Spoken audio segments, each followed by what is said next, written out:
जय हिंद दोस्तों, आपके अपने YouTube चैनल अलीगढ़ 81 में मैं विजेंद्र कुमार एक बार फिर से आपका स्वागत करता हूं। हम आधुनिक भारत की सीरीज को लगातार पढ़ रहे हैं। हम महात्मा गांधी से लेकर भारत की स्वतंत्रता तक सभी घटनाओं को एक क्रम में पढ़ेंगे। इसी क्रम में चलते हुए आज की जो क्लास है वो जलियांवाला बाग हत्याकांड पर है। इससे पहले मैंने आपको 5 वीडियो प्रोवाइड करवाई जिसमें हमने महात्मा गांधी का जीवन परिचय, उसके बाद महात्मा गांधी की दक्षिण अफ्रीका यात्रा, उसके बाद हमने पढ़ा महात्मा गांधी जी की भारत वापसी। उसी क्रम में हमने पढ़ा कि कैसे गांधी जी ने भारत में चल रहे भारत के क्षेत्रीय आंदोलन में हिस्सा लिया और उन्होंने मुख्य 3 क्षेत्रीय आंदोलन जिसमें चंपारण आंदोलन, अहमदाबाद मील मजदूर आंदोलन और खेड़ा आंदोलन, इनकी समस्याओं को सुलझाया। उसी क्रम में आगे हमने पढ़ा था रोलेक्ट एक्ट। उसी क्रम में आगे हमने कौन सा पढ़ा था? रोलेक्ट एक्ट। जो लास्ट क्लास थी वो बेटा जी रोलेक्ट एक्ट के ऊपर ही मैंने आपको दी थी। आज उसी रोलेक्ट एक्ट के कारण एक घटना घटित हुई जिसे हमने जलियांवाला बाग हत्याकांड कहा। क्लास को देर ना करते हुए क्लास को शुरू करते हैं। चलिए, जलियांवाला बाग हत्याकांड ये 13 अप्रैल 1919 को बेटा हुआ। ये कहां पर हुआ था? इससे प्लेस कौन सा था, स्थान कौन सा था? तो ये पंजाब के अमृतसर साहिब में हुआ। इस घटना के घटित होने का प्रमुख कारण क्या था? इस घटना के घटित होने का प्रमुख कारण था रोलेक्ट एक्ट के विरोध में एक जनसभा का आयोजन हुआ था। उस जनसभा पर एक अंग्रेजी अधिकारी ने निहत्थे किसानों पर गोलियां चलवाई, जिसके कारण क्या हुआ? ये क्या हुआ बेटा? हत्याकांड घटित हुआ। अब इसका कारण क्या था? देखो, रोलेक्ट एक्ट के विरोध में गांधी जी ने एक आंदोलन शुरू किया, एक जनव्यापी आंदोलन चालू किया। उस जनव्यापी आंदोलन को बढ़ावा देने के लिए गांधी जी को 8 अप्रैल को बेटा क्या कर लिया गया? गिरफ्तार कर लिया गया। 8 अप्रैल 1919 को गांधी जी क्या हो गए? गिरफ्तार हो गए। जब गांधी जी गिरफ्तार हो गए तो इस आंदोलन का जो नेतृत्व था वो क्षेत्रीय नेताओं ने ले लिया अपने हाथों में। यानी क्षेत्रीय नेता जो भी जिस क्षेत्र से जो नेता था, उन सभी क्षेत्रीय नेताओं ने क्या करा? इस आंदोलन को बढ़ावा देने के लिए, इस आंदोलन को कैसे बढ़ाया जाए, वो सब क्षेत्रीय नेताओं ने अपने हाथ में इस आंदोलन को ले लिया। उसी क्रम में पंजाब के 2 किसान नेता थे जिनका नाम था डॉक्टर सतपाल और डॉक्टर किचलू। देखो बेटा, रोलेक्ट एक्ट के विरोध में रामनवमी का दिन था जो 9 अप्रैल 1919 का था। रामनवमी के दिन पंजाब के 2 किसान नेता और वहां की जनता ने, अब उस जनता में हिंदू मुस्लिम दोनों शामिल थे, जनता ने एक जुलूस निकाला। इस जुलूस में हिंदू मुस्लिम एकता का रूप दिखाई दिया। यानी कि मैंने आपको बताया कि जो डॉक्टर सतपाल और डॉक्टर किचलू जो थे, ये दोनों नेता, एक हिंदू और एक मुसलमान, इन दोनों ने मिलकर क्या किया बेटा? इस आंदोलन को बढ़ाया। पंजाब के 2 प्रसिद्ध नेता डॉक्टर सतपाल और डॉक्टर सैफुद्दीन किचलू ने अंग्रेजी सरकार द्वारा बनाए गए रोलेक्ट एक्ट का विरोध किया और इसके तहत इनको क्या कर लिया गया बेटा? अंग्रेजी सरकार ने क्या कर लिया? गिरफ्तार कर लिया। यानी कि रोलेक्ट एक्ट के विरोध में पंजाब के 2 किसान नेता थे, एक का नाम था डॉक्टर सतपाल और दूसरे का नाम था सैफुद्दीन किचलू। इन दोनों को रोलेक्ट एक्ट के तहत क्या कर लिया गया बेटा? गिरफ्तार कर लिया गया। अब जब इन दोनों को गिरफ्तार कर लिया गया तो इनकी रिहाई किस प्रकार हो सके, अंग्रेजी सरकार इनको रिहा करे, अंग्रेजी सरकार पर जोर डालने के लिए एक अमृतसर के जलियांवाला बाग में एक किसान जनसभा का क्या हुआ बेटा? आयोजन किया गया।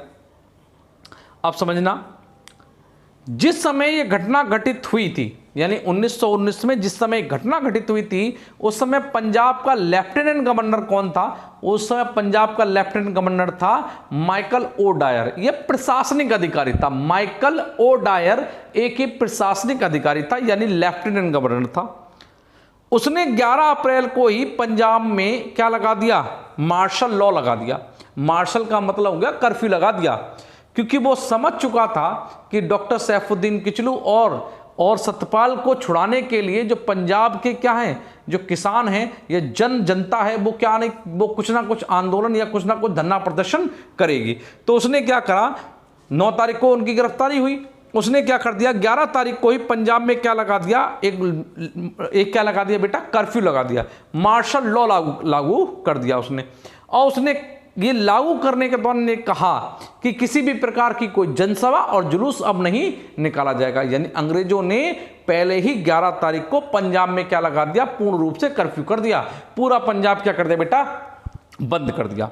जब पंजाब बंद हो गया यानी जुलूस यानी जनसभा किसी भी प्रकार की आयोजित नहीं की जाएगी। लेकिन भारतीय कहाँ मानने वाले थे। 12 अप्रैल 1919 को यानी उसके अगले ही दिन अमृतसर के हिंदू सभा स्कूल, वहाँ पर हिंदू सभा एक स्कूल है, वहाँ पर एक मीटिंग का आयोजन किया गया। इस मीटिंग को किसने बुलाया था, इस मीटिंग को बुलाया था एक किसान नेता थे जिनका नाम था हंसराज। हंसराज जी ने एक बैठक बुलाई और उन्होंने अपनी मीटिंग में यह निर्णय लिया कि हम अगले दिन, क्योंकि अगले दिन बैसाखी का दिन था, अगला 13 अप्रैल जो था वो बैसाखी का दिन था, उन्होंने कहा था कि हम बैसाखी के दिन क्या करेंगे, एक जनसभा का क्या करेंगे, एक आयोजन करेंगे। क्योंकि बैसाखी एक धार्मिक आंदोलन था, उनको ये लगा कि हम धार्मिक आंदोलन की आड़ में एक जनसभा का क्या कर लेंगे, आयोजन कर लेंगे और अपनी समस्याओं को सारे किसानों तक पहुंचाएंगे या अमृतसर और आस पड़ोस के जो जनता है उन तक पहुंचाएंगे और वो हमारे साथ इस डॉक्टर सत्यपाल और सैफुद्दीन खिलजी को छुटाने के लिए क्या करेंगे, अंग्रेजों का विरोध करेंगे। यानी कहने का मतलब ये है, हंसराज जी ने एक क्या बनाई, योजना बनाई और उन्होंने कहा कि हम 13 तारीख यानी बैसाखी के दिन एक जनसभा का आयोजन करेंगे। किस रूप में, धार्मिक उसकी आड़ लेकर, क्योंकि बैसाखी क्या है, पंजाबियों का क्या है, त्योहार है बेटा। नेक्स्ट, लेकिन इस बात की खबर कि जनसभा का आयोजन होना है, इस बात की खबर पहले ही किसको लग गई, माइकल ओडायर को लगी। समझना, पहले माइकल ओडायर को क्या लग गई, जो लेफ्टिनेंट गवर्नर था ना, उसको लग गई इस बात की खबर। उसने तुरंत क्या भेजा, तुरंत अपने जो सैनिक अधिकारी थे जिनका नाम था एडवर्ड हैरी डायर, इसलिए मैंने बोला H Dyer, Edward Harry Dyer को उसने तुरंत सूचना दी कि भाई ऐसा है, अगले दिन बैसाखी के दिन पंजाब के अमृतसर में क्या होने वाली है, एक बैठक का आयोजन होने वाला है। चलो भाई नेक्स्ट आओ, आगे क्या हुआ। जब एडवर्ड हैरी डायर को ये खबर मिली कि पंजाब के अमृतसर में एक जनसभा का आयोजन हुआ है, क्या हुआ है, एक जनसभा का आयोजन हुआ है, जबकि पंजाब में क्या लग रहा है, जबकि पंजाब के अमृतसर में क्या लग रहा है बेटा, यहाँ पर मार्शल लॉ लग रहा है। वो अपनी एक सैनिक टुकड़ी लेकर कहाँ पहुँच गया बेटा, वो जहाँ पर ये जनसभा का आयोजन हो रहा था, जहाँ पर ये कार्यक्रम आयोजित हो रहा था, वहाँ पहुँच गया। और वो एक बाग था, वो स्थान क्या था बेटा, एक बाग था। 2.5 फीट की एक गली थी जो कम से कम 12 से 15 फीट लंबी है, वो आगे चलकर एक बाग के रूप में खुलती है। उसने बिना किसी को सूचना दिए, किसने, हैरी डायर ने बिना किसानों को कोई भी सूचना दिए, जनता को किसी भी प्रकार का कोई भी मौका नहीं दिया उसने, और उसने सैनिकों को एक लाइन में खड़ा कर गोली चलाने का क्या दे दिया बेटा, आदेश दे दिया। और इतिहासकार कहते हैं कि इस घटना में 1000 से ज़्यादा गोलियों के राउंड बरामद हुए। कुछ इतिहासकार तो 1500, कुछ इतिहासकार 1700, अलग अलग इतिहासकार बताते हैं। इतिहासकारों के अनुसार हजारों की मात्रा में वहाँ क्या मिले बेटा, खोखल यानी कारतूस के क्या मिले थे, खोखल मिले थे। यानी हजारों की संख्या में क्या चलाई गई बेटा, गोलियां चलाई गई। इसमें हजारों निहत्थे किसान क्या करे गए बेटा, मारे गए। इस हत्याकांड की पूरे भारत में क्या हुआ, पूरे भारत में इसका क्या हुआ, विरोध हो गया। यह इतनी बड़ी घटना हो गई, उसके बाद पूरा जो भारत था वो आक्रोश में क्या होने लगा, जलने लगा। यानी बदला लेने की भावना सबके अंदर आ गई। भारतीय समाचार पत्रों में इसकी घनघोर निंदा हुई। यानी जो हिंदी समाचार पत्र उस समय आया करते थे, जो इंग्लिश समाचार पत्र या हिंदी समाचार पत्र आया करते थे, जो भारतीय लोग निकाला करते थे, वो उन्होंने क्या करी, इस जो घटना की, ये जो घटना घटित हुई थी, इसकी क्या करी बेटा, खूब घनघोर क्या करी बेटा, निंदा करी। जलियांवाला बाग हत्याकांड का विरोध भारत में भरपूर रूप से होने लगा। यानी कि हर कोने में, चाहे वो उत्तर भारत का हो चाहे वो दक्षिण भारत का हो, हर कोने से इसका क्या हुआ बेटा, विरोध हुआ, क्योंकि इतनी बड़ी घटना थी, हजारों की मात्रा में लोग क्या हो गए थे, मारे गए थे बेटा। तब इस जो हत्याकांड था, इससे नाराज होकर जो रविन्द्रनाथ टैगोर जी थे, इन्होंने 30 मई 1919 को अंग्रेजी सरकार द्वारा जो उनको उपाधियां दी गई थी, जो एक सर थी, सर की उपाधि दी गई थी और एक नाइटहुड की उपाधि दी गई थी। यानी रविन्द्रनाथ टैगोर को अंग्रेजी सरकार ने सर और नाइटहुड की जो उपाधियां दी थी, उन्होंने उनको 30 मई 1919 को क्या कर दिया, अंग्रेजी सरकार को क्या दे दिया बेटा, वापस कर दिया। नेक्स्ट, सर शंकर नायर ने भी जनरल गवर्नर की कार्यकारिणी परिषद, जो शंकर नायर थे, सर शंकर नारायण, इन्होंने क्या करी, इन्होंने जनरल गवर्नर की कार्यकारिणी परिषद से क्या दे दिया बेटा, इस्तीफा दे दिया। अब यहाँ पर एक इंपॉर्टेंट है, इससे थोड़ा मिस्टेक है, इसको बेटा सही कर लीजिए। गांधी जी ने भी अंग्रेज सरकार को केसरे हिंद की उपाधि को वापस देने की क्या दी थी बेटा, धमकी दी थी। यहाँ पर केसरे हिंद की उपाधि को वापस नहीं किया था अंग्रेजों को। गांधी जी ने जलियांवाला बाग हत्याकांड के दौरान या जलियांवाला बाग हत्याकांड की घटना के बाद केसरे हिंद की उपाधि को नहीं त्यागा था। मैं आपको बोल रहा हूँ क्या नहीं किया, वापस नहीं किया था, इन्होंने केवल वापस देने की क्या दी थी, धमकी दे दी थी।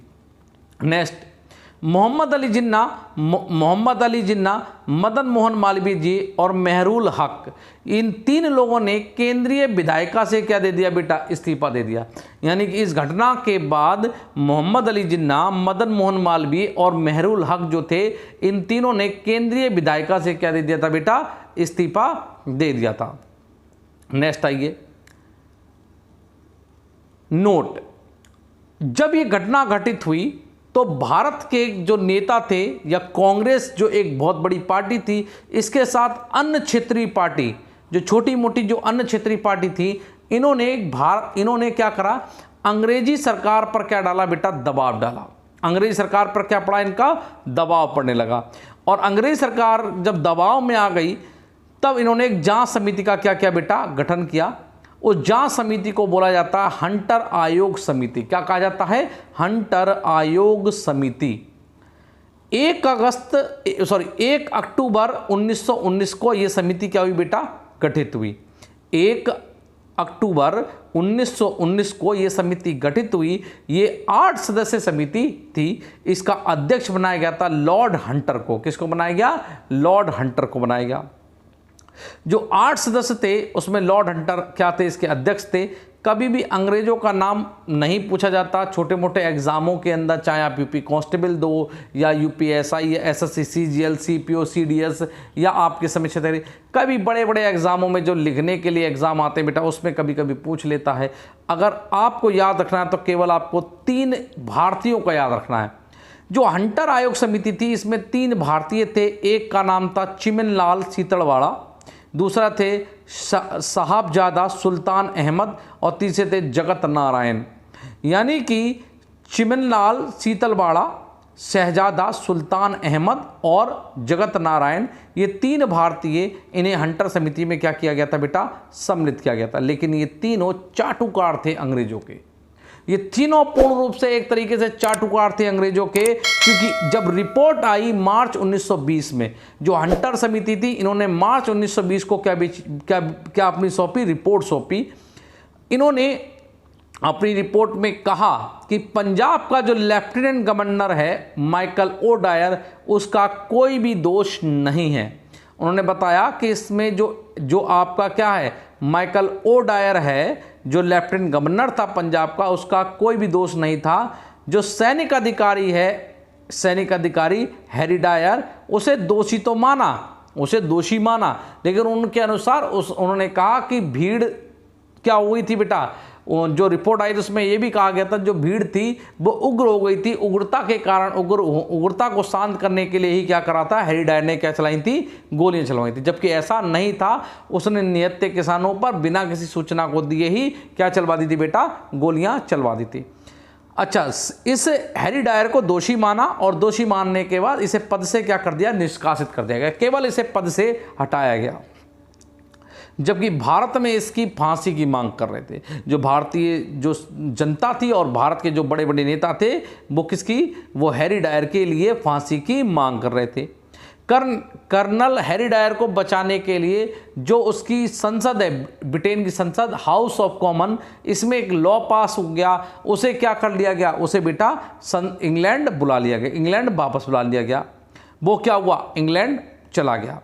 हंटर समिति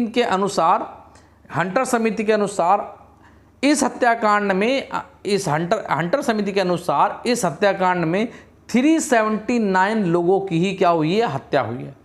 यानी हंटर समिति ने जो अपनी रिपोर्ट बनाई उसमें कहा कि 1000 से ज़्यादा लोग नहीं मरे, केवल 379 लोग ही क्या हुए हैं बेटा, मरे हैं। भारत में 1000 से ज़्यादा लोग मरे, इन्होंने केवल अपनी रिपोर्ट में 379 सदस्य ही दिखाई, यानी लोग बताए कि 379 सदस्य ही मरे हैं। इंग्लैंड की संसद ने हाउस ऑफ कॉमन में हैरी डायर को अंग्रेजी सभा का शेर कहा। तो क्वेश्चन आता है, किस अंग्रेजी अधिकारी को इंग्लैंड की संसद हाउस ऑफ कॉमन में इसे ब्रिटिश सरकार, यह सभा नहीं, ब्रिटिश सरकार है, या ब्रिटिश साम्राज्य का शेर कहा था। तो इसे किसके लिए कहा गया था, हैरी डायर के लिए कहा गया था। और हैरी डायर को उपहार के तौर पर उसे 12,000 पाउंड इनाम के तौर पर इसको बेटा दिए। यानी कि एक तो भारत में इतनी बर्बरता का इसने कार्य किया, उसके बाद इसे इनामों से क्या किया गया, नवाजा गया। साथ ही साथ इंग्लैंड के जो उद्योगपति थे, बड़े बड़े उद्योगपति, उन्होंने हैरी डायर को क्या किया, बड़े बड़े इनाम दिए, बड़े बड़े बंगले, घर वगैरह सब इसको प्रोवाइड कराया बेटा। यानी बर्बरता जो इसने करी उसका इसको क्या मिला, इनाम मिला, जबकि इसको क्या मिली थी, सजा। जलियांवाला बाग हत्याकांड की जांच करने के लिए एक भारतीय समिति का भी क्या हुआ बेटा, गठन हुआ। यानी जलियांवाला बाग हत्याकांड जो हुआ है, इसकी जांच करने के लिए एक भारतीय समिति का गठन हुआ। ये भारतीय लोगों ने गठित की थी, अंग्रेजी सरकार ने गठित नहीं की थी। उसे तहकीकात समिति या मदन मोहन मालवीय समिति कहा जाता है। क्या कहा जाता है, पंडित मदन मोहन मालवीय समिति या तहकीकात समिति। इसका गठन 7 जून 1919 को हुआ और इसमें 6 भारतीय सदस्यों को सम्मिलित किया गया। इज मोस्ट इंपॉर्टेंट क्वेश्चन कि तहकीकात समिति किसके लिए गठित की गई थी, जलियांवाला बाग हत्याकांड जो घटना घटित हुई थी उसकी जांच करने के लिए एक कमेटी का गठन हुआ था, जिसे मदन मोहन मालवीय समिति कहते हैं या तहकीकात समिति कहते हैं। इसका गठन 7 जून 1919 को हुआ था। ये 6 सदस्य समिति थी, जिसमें पंडित मदन मोहन मालवीय जी को क्या बनाया गया था, इसका अध्यक्ष बनाया गया था। दूसरे सदस्य थे मोतीलाल नेहरू, तीसरे सदस्य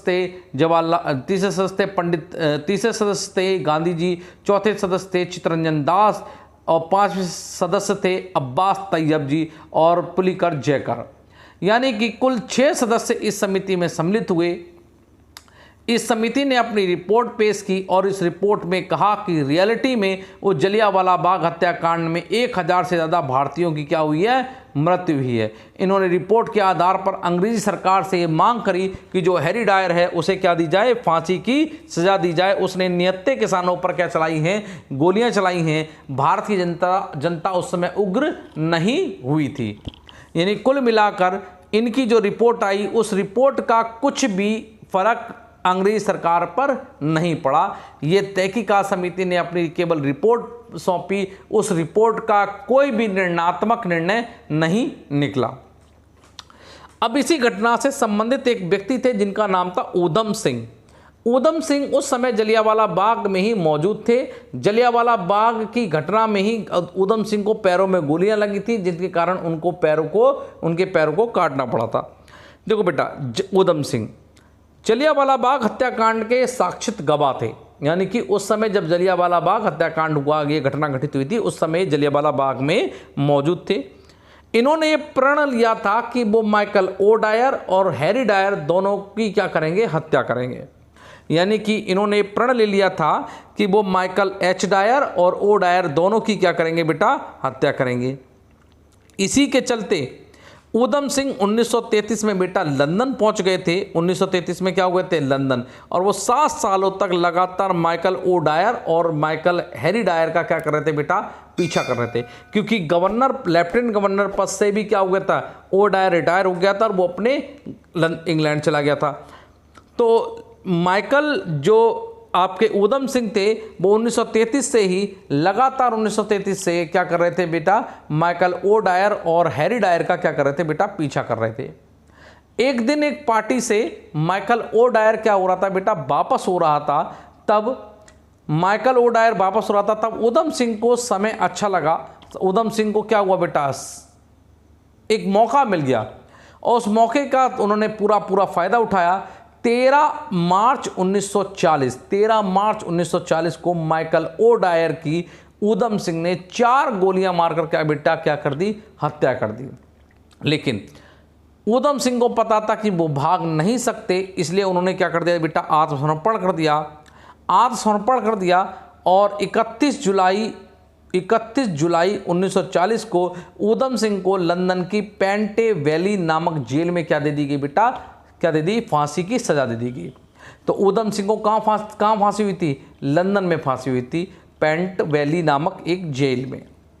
ठीक है, यानी कहने का मतलब ये है कि माइकल ओ डायर को मारा था, माइकल एच डायर अभी भी क्या बेटा, उसके बाद भी क्या था, जिंदा रहा था। आपने जलियांवाला बाग हत्याकांड पूर्ण रूप से आपने पढ़ा। इससे रिलेटिव जो भी प्रश्न हो सकते थे वो मैंने आपको सारे करा दिए। अगर आपको ये वीडियो अच्छी लगे तो प्लीज़ अपने चैनल को सब्सक्राइब करें, बेल आइकॉन दबा लें, जिससे कि आपको सारी वीडियो की सूचनाएं पहले से पहले मिल जाएं। बेटा अगर ये वीडियो आपको अच्छी लग रही हो, आपको ये सीरीज़ जो चल रही है अच्छी लग रही है, प्लीज़ आप इस सीरीज़ को अपने दोस्तों में भी शेयर करो, अपने भाई बहनों को दिखाओ, जिससे भी उनको ये मालूम चले कि हमारे देश की आज़ादी के लिए किन किन व्यक्तियों ने कितना बलिदान दिया है। ये जो आज़ादी है हमें चंद नेताओं की वजह से नहीं मिली है, हमारे क्रांतिकारियों की वजह से मिली है। हमारी जो जनता थी उस समय, उस जनता ने कितनी बर्बरता सही अंग्रेजों की, उनके कारण मिली है। तो प्लीज़ इस वीडियो को लाइक करें, शेयर करें। अगर कोई प्रॉब्लम है तो प्लीज़ व्हाट्सअप नंबर दे दिया है, प्लीज़ इस पर आप मैसेज करें और ज़्यादा से ज़्यादा इस वीडियो को क्या करें बेटा, शेयर करें। जल्दी ही मिलते हैं अपने एक नेक्स्ट वीडियो के अंदर। आगे सीरीज को कंटिन्यू करते हैं, जल्दी से जल्दी मॉडर्न हिस्ट्री को ख़त्म कर इसके फर्स्ट पार्ट पर आएंगे जहाँ से पुर्तगालियों का आगमन हुआ। चलिए वीडियो को आप शेयर कीजिए। चलिए, थैंक यू।